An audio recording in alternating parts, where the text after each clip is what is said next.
Welcome back to Bookmas! It's the end of the year.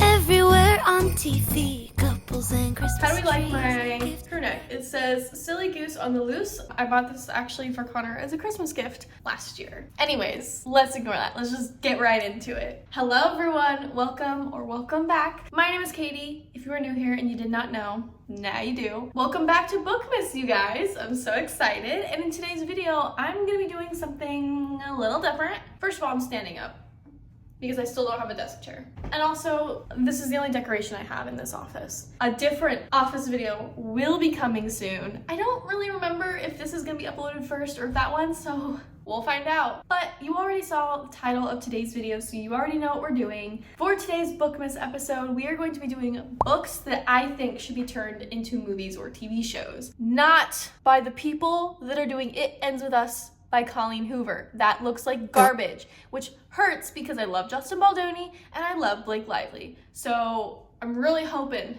they fix that shit. I haven't even read the book, but I have a feeling, I have a gut feeling that I know that those outfits, no ma'am, no.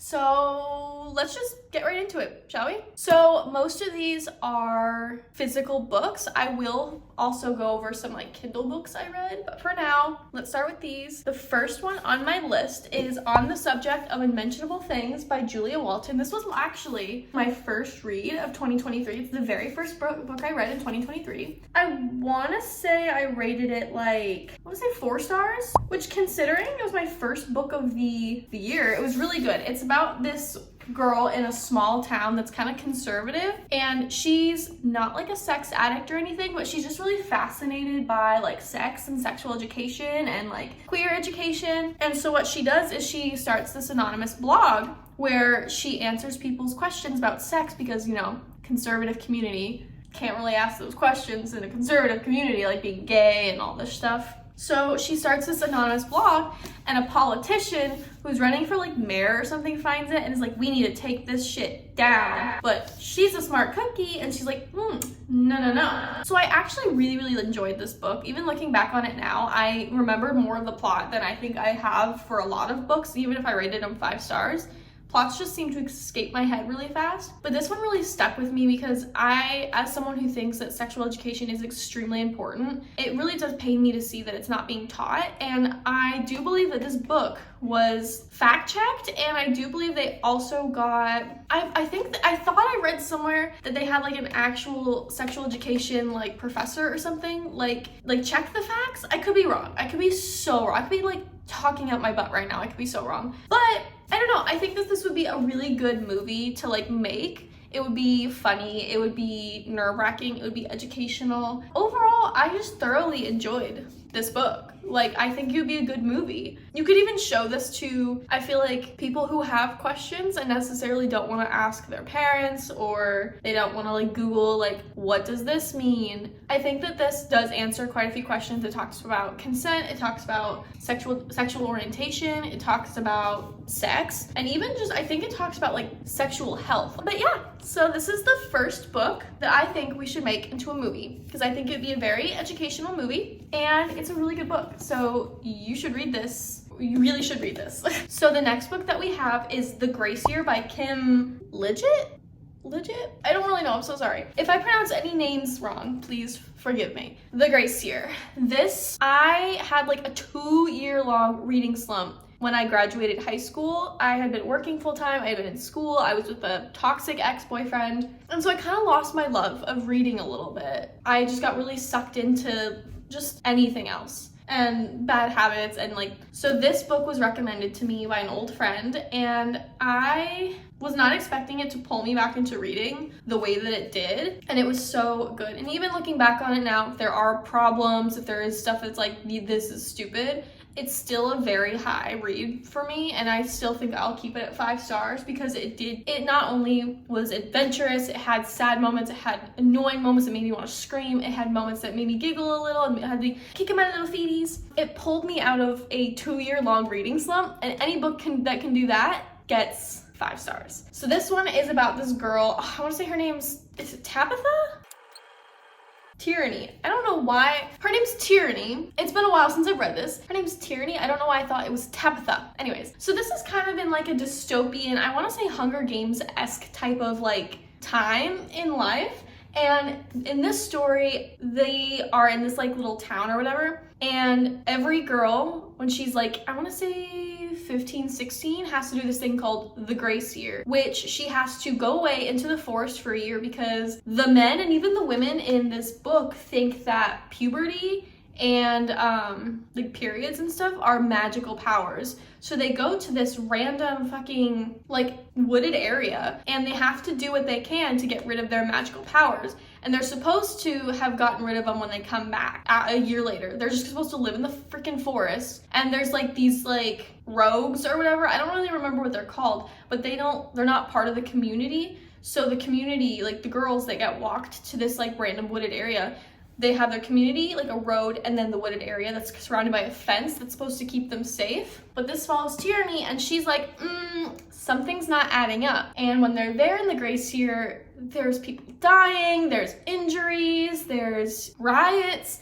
It's crazy. And eventually she's like, something's not adding up. And she looks into it and is like, guys, this is what's going on. We don't have powers. When she meets the guy that he's supposed to be like a rogue or something, this is where it gets a little iffy. I'm not going to explain too much into it because I don't want to spoil it. And I don't know if I already did say something that spoiled it. Like I said, I haven't read this book in a really long time. Oh, and also before they leave for their grace year, all the single eligible bachelors line up, and all of the girls that are about to go for the grace year line up, and the guys either pick the girl they want to be their wife if the girl survives and comes back, or if the girls don't get picked, they just become like worker bees. They don't get married, they don't have kids, they just become workers. And Tyranny wanted to be a worker. That's not what happens. But I think that this book, dystopian, is like really back in. So like think Divergent, think Hunger Games. I think that this would be a really good movie, especially if it's done right. Like cast appropriately, like I think it would be really, really good. The Grace Year is another one I think would be such a good movie. So switching it up a little bit, this one I didn't necessarily rate the highest. I think I gave it like a 3 stars because it was cute, but it wasn't like groundbreaking. But in the terms of like Christmas and like Hallmark movies, I definitely think The Holiday Switch by Tia Marcello would be such a cute little Christmas rom-com about this girl Lila. She's pretty restricted from the internet. I don't think she's really allowed to use it, and I think her family is pretty reserved after something happens with her dad, and there's like doxing and everything. If you know what doxing is.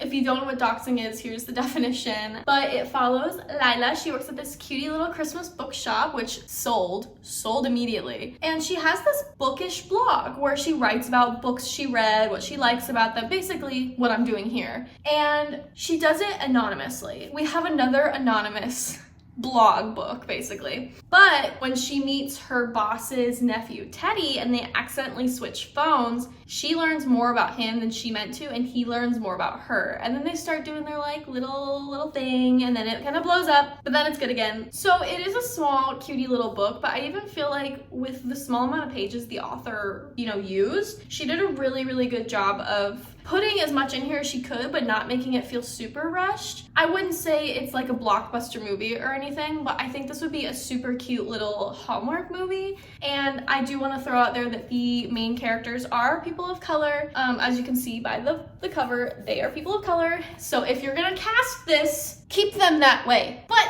look how cute. I don't know, I think this could be like a cutie little Hallmark movie. I'm kind of iffy on Hallmark movies, I'm gonna be honest. Sometimes they're great, and sometimes I'm like, what is this and why did you create this? So I don't know, but I think this could be a cutie little movie. So the next one that I have, I don't even know if this author is really even all that popular, but I love this author, and she's kind of an auto-buy author. Her name is Natalie D. Richards, and this is 6 months later. This follows Chloe, and Chloe is in like homeroom. She's doing homework, whatever. She falls asleep. She wakes up, and it's 6 months later, and she has no idea what the hell happened. And then all of a sudden in those 6 months, her whole life has like changed. Like she's a whole ass different person with a different boyfriend and like all of this crazy shit. So when she wakes up, she went from being like a mediocre student to like valedictorian. She went from being like kind of like on her own with like a couple good friends to like her and her best friend have had a falling out and she's dating this super popular guy, but they may or may not be broken up. We don't know. It's kind of spooky. It's definitely got some triggers. It is a YA though. It's like a YA trigger. But this one is so good. I just remember always I've reread this. I've reread this quite a bit, if I'm being honest. And I really do love this book, and I think it would be a really good like movie, or even if you've seen like School Spirits, kind of like something like that, like a little, not because School Spirits is gonna be like a show, and I love that show, by the way. Watch it if you haven't. But I'm thinking it could be something like that, where it's like each episode is like a chapter or two, and I don't know, I think this could be a cutie little TV show. Who knows? I think it would have to be like a limited series. I don't think any of these are ones, except for maybe one at the end. I don't think any of these could really be like an actual TV show. I don't want them to do like what they did with 13 Reasons Why, where they took it and completely fucking ruined it. I'm sorry, Selena Gomez, y'all ruined it. That shit was terrible. But yes, 6 months later by Natalie D. Richards. Super cute, super fun, super intense. I don't know why I said cute and fun, but like the romance, there's a subplot of romance. That's cute and fun. The rest of it's kind of spooky, but this would be a really good movie. All right, you guys. So next we have the Mindfuck series. If you know, you know. This series was actually so good. I think it originally kind of started out as these really small like novellas, and then they just put it into this one giant book, but it's technically a series. And while when reading it, the writing was a little for me, the storyline was so good. It's about this girl boss named Lana, and she was actually a victim of a really terrible crime. Huge trigger warning for this book, by the way, you guys. Huge trigger warning. It's gruesome. It talks about really heartbreaking things. It will make you laugh. It will make you cry. It will make you swoon. It'll make your heart hurt. And I just think that this book could be such a good movie, or even like TV show kind of vibe. It's so intense, and it's definitely graphic. It would be like a American Horror Story type graphic. Hopefully not to the extent of some of them. So Lana, who, like I said, was a victim of a really horrible crime, her thought process was, instead of just becoming a victim that cries about it and lets it affect her, she's gonna fight back. And to fight back, she trains, gets her whole shit redone because she's really mangled, and she starts killing these people off one by one. She's a female serial killer, and her new boyfriend is the FBI agent investigating her crimes. Like, what? It was so good, and honestly, I think that it could be like this really epic movie, or really epic limited TV series. I don't know. I just think it was so good. So next we have Darling Venom. This one was a really high rating for me. I think it was like a 4.5, and I can't remember the names of the characters for the life of me. I'll put them somewhere on the screen. But these characters, it follows this girl, and she had kind of a thing with this kid in high school, and they had this agreement where every year on New Year's they would be at the roof of their school to talk and to like go over the year, and that's the only time they talked, because I guess she was kind of more like cutie and fun, and he was kind of more like emo. The reason why they both actually met on this roof is because they both went there to hurt themselves. I'm not gonna say the word, but they went there to unalive themselves, and then they ran into each other, and they were like, you know what, let's put a pause, let's meet back here next year, and if we still feel like we have to, you know, it is what it is. Like, their goal was to keep that thing going for as long as possible, and through that they were kind of like secretly leaving each other poems and books, and then all these cute little things. They wanted to date, but they were both, mainly the main character was like, I don't know. And then something happens and he jumps off the building. This isn't a spoiler, this is, I think, pretty sure the synopsis. And then we flash into 10 years in the future. She's an adult, she's working her cutie little job, and she meets his older brother that he never spoke really all that fondly of. And she's pissed. She does not like this man. And then, you know, romance ensues, other things ensue. The only issue I kind of had is that it was his brother. She went from like the brother that hurt himself, and they do address this in the story, like, you had a thing with my brother was in love with you. And yeah, it has also a little bit of like a book within a book. I don't know, the story was just so, I devoured this entire book in one night. And this book was like 500 freaking pages, 600 pages. It was a big book, and I devoured it. I gobbled it up. It was so good. And I do really think that this could make like a really good movie. It could be so, it would definitely be like kind of Notebook-esque, where it would definitely drive you to tears. There are some smutty scenes, just so you know, be prepared for that. But I don't know what it was about this book. I just really loved it. I think it would be a really good movie. Who knows? Let me get some coffee in my system, hold on. Okay. So next we have Carrie Soto is back. Taylor Jenkins Reid, if you know, you know. This book was actually surprisingly so good. I listened to it on audiobook. Audiobooks are really touch and go for me, you guys, but this book was amazing. And I found myself so encaptured and enthralled. I don't give a flying fadoodle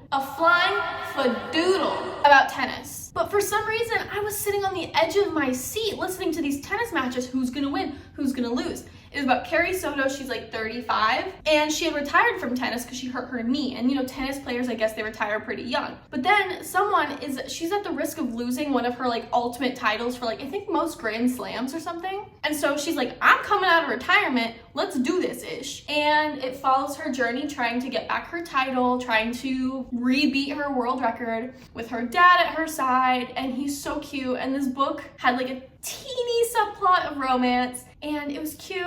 It was really surprisingly enthralling, especially considering it was about tennis, and I know nothing about tennis. I don't really care about tennis. And there's a little bit of sadness, and this book was just so good, and I think it would be a really cool movie to like watch. Sports movies tend to do pretty well, I feel like, and I don't think anything similar to Carrie Soto is Back has been put out there. I could be wrong.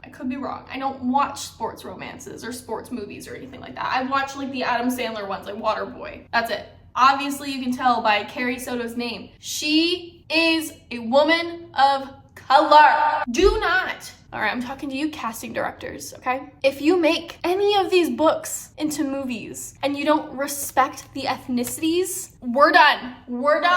Like, don't take Carrie Soto's Back and try to make them like a white woman. Like, I'm pretty sure Carrie Soto is a woman of color. Let's keep her that way. All right, the next book we have, as you can tell from this, I loved it, and that is Beach Read by Emily Henry. If you know, you know. Emily Henry, girly pop kind of slays. I actually also thought I saw this as already being turned into a movie. Fact check me, editing Katie. There's gonna be something right there.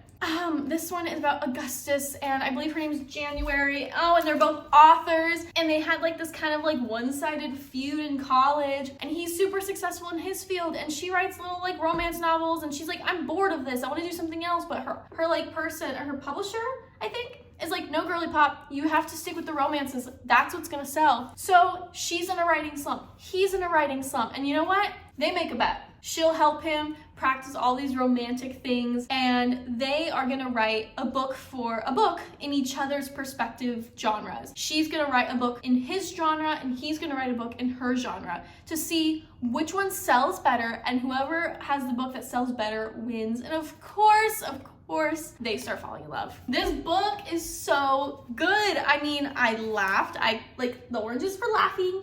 The pink is for like, oh my God, kicking my feet, giggling, and the blue is for like sad stuff. And the reason why they like meet is because her dad died, and she had to go to this like secret house or whatever that he had. And Augustus turns out to be the neighbor. Oh my God, you guys. Oh my God. It's so good. I really hope this is being turned into a movie, and I really hope they don't screw it up, because this book is movie material. The next book we have on our list is Obsidian by Jennifer L. Almentrout. She's a super popular author. She's written some of these books here that you guys love. So why is no one talking about this? Why does nobody talk about this book? This book is like a 4 or 5 book series, and it is so good. The main character's name is Damon, and then there's this girl, I think her name is Katie. It's in her point of view, so I don't really remember what her name is. Let me back up. So this book is about a girl named Katie, and her mom moved to this like small town. They need a new fresh start, of course. And when they're moving in, Katie finds out that there's these next door neighbors, Dee and Damon, and their parents are weirdly missing. They're not like missing, but like they're just never there. And obviously, Damon is hot, he's arrogant, he's sexy. Think Damon from the Vampire Diaries. He's basically him, right? Every guy wants to be him, every girl wants to be with him. He's hot stuff. And Katie's just kind of like, I think she's also like a book reviewer, book blogger, book YouTuber kind of thing. She kind of does it just for herself, and she loves her books, and she's constantly buying books and reading books. It's great. And Damon's like the bad boy with a motorcycle, and then you find out he's not what it seems. When they're on this like little like adventure, she like touches him, and time quite literally freezes. Turns out homie's an alien. He's this sexy alien, and the FBI is looking for him. The FBI is looking for him, other aliens are looking for him, and now that she has been like in contact with him, she's got this like aura on her, and now they're looking for her too. What? This, I don't want to say should be a TV show. I feel like this should be like, think Marvel movie, you know? This should have like 5 movies for each of the books. Now, my thing is, with this series, if you're gonna cast for it, keep it as accurate as possible. When you're thinking the main character Damon, think similar to Damon from Vampire Diaries, but like, you know, obviously younger. He's too old to play them now. This would be such a good movie if everything is left in, because a lot of these details are important to the story. And oh my god, I really just want to reread this entire series, you guys. I want to reread this entire series because it's so good. And I always kind of end up, when I'm reading bigger series like this, I kind of end up falling off a little bit about halfway through. This is such a good book. It is so cutie. It's so action-packed, it's so intense, and it's so good. Surprise, surprise, we have another Taylor Jenkins Reid book, The 7 Husbands of Evelyn Hugo. Need I say more? This is a story about Evelyn Hugo and Monique. Evelyn is old, and she's ready to tell her story to Monique specifically, and only Monique. And she wants Monique to make it into a book, to really just get all the details of her life out. Monique just thinks she's getting like a cover story. You find out why in the end. I'm not gonna say why, it's a huge spoiler. It spoils like everything. But this follows Evelyn Hugo, who is actually a person of color, but she kind of like dyes her hair and plays it off and changes her name so that people can't be like, because I guess she starts acting like, I wanna say the 60s, something like that. And of course at the time, people of color weren't super prominent in movies and TV shows. So she changes her life, she flips it around, and she becomes this superstar, and it follows her turbulent life up until the point of being like, hey Monique, write my story. It makes you laugh, it makes you cry, it makes you giggle and kick your feet. It has LGBTQ characters in it, but like hush hush, you know, because of the time. And it's just so heartwarming, and it's so cute, and I love it, but it also makes me sad, and it just really pulls at every emotion. This book also helped get me out of a slump. Taylor Jenkins Reid is really good on audiobook apparently, because I also listened to this on audiobook and I loved it. And I definitely think if you haven't read it, you should. I really think Taylor Jenkins Reid just knows what to do. She's got it on lockdown, and this book is so good, and I 100% want it to be seen as a movie. For me, this book did no wrong, but I rated it 5 stars. I really thoroughly enjoyed this. It had me on the edge of my seat the entire time. I don't know how Taylor Jenkins Reid does it, but she's got you on lock with this book. Sorry. So, this book. It's so good.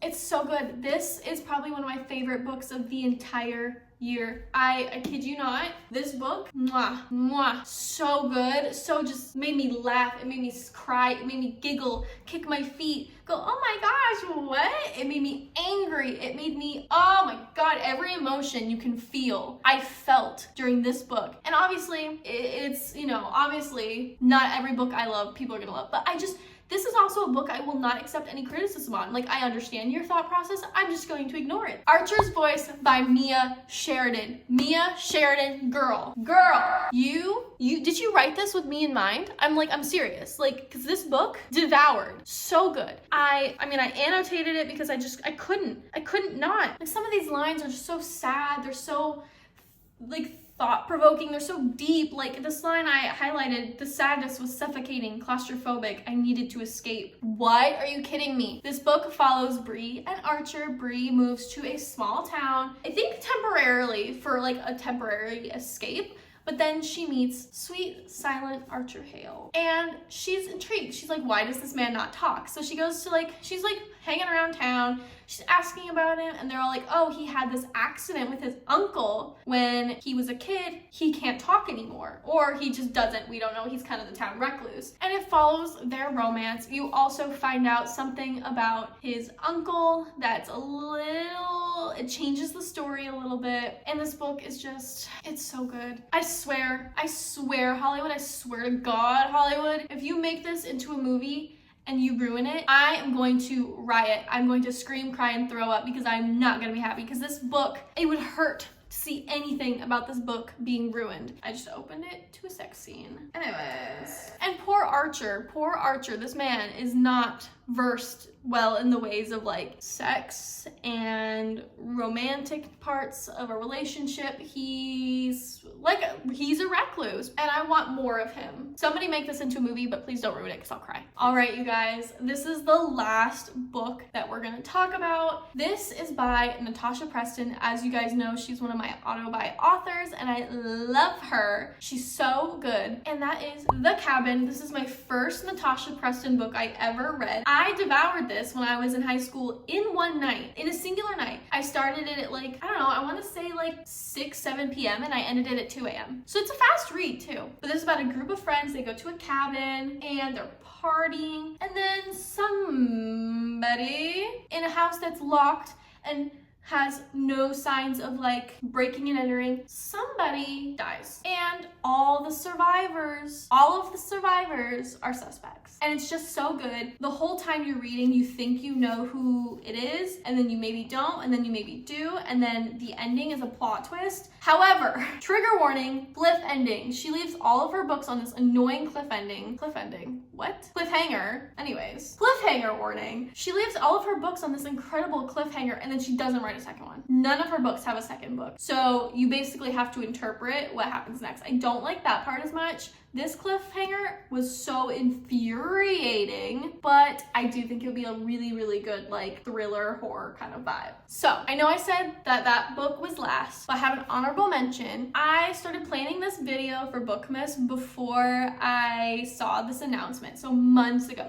originally this video wasn't even gonna be for Bookmas. It was just gonna be a video. And before I really started planning it out, I was thinking about all of these books I read that would be such good movies. So it's I was like, okay, let's make a video. And I wrote it down. I got busy. I completely forgot to film it. And then this summer, they announced that this book was good. I don't know if it's a movie or a TV series, but it's being done by BBC, A Good Girl's Guide to Murder. A Good Girl's Guide to Mother freaking murder. I'm so happy that this one is being turned, I want to say TV show, but this book is so good. The whole series is just, I'm gonna be honest, I'm lying. I haven't read the whole series. This book is just so good and it keeps you on your feet. You laugh, you cry. It's so good. There's a teeniest subplot of romance, and before I knew that they were making this into a movie, TV show, I had this video planned and I was like, this 100% has to be on the list. And they're making it. And it's got Emma freaking Myers, who plays Enid in Wednesday, and I love her. And this is our honorable mention. Also, look how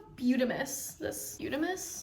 is Butamus? Anyways, look how beautiful this book is. This is the Waterstone special edition. This is going on a shelf and it's never gonna be touched unless I feel the need to read the British version. So you guys, that is it for today's video. Thank you so much for watching. If you enjoyed, let me know. What do we think? Was it fun? Was it good? Do you agree? Do you think any other books should be turned into movies? Please let me know. And I hope you enjoyed. Thank you for tuning into Bookmas, you guys. There's another video coming, not tomorrow, but the day after. As you guys know, for Bookmas, I am posting a video every other day until Christmas Day. So it's gonna be about 12 to 13 videos from December 1st until Christmas. I'm gonna be honest, I'm pre-filming this. I don't remember which day this is. Anyways, I hope you enjoyed. Stay tuned for some more cutie fun little Christmas videos. or book videos. And don't forget to like, comment, subscribe, and join me in welcoming the new year by staying tuned. I love you guys so much. Thank you so much for watching. Thank you so much for clicking. Thank you so much for pretending to care about what I have to say. And I will see you guys in the next video. Bye, everybody.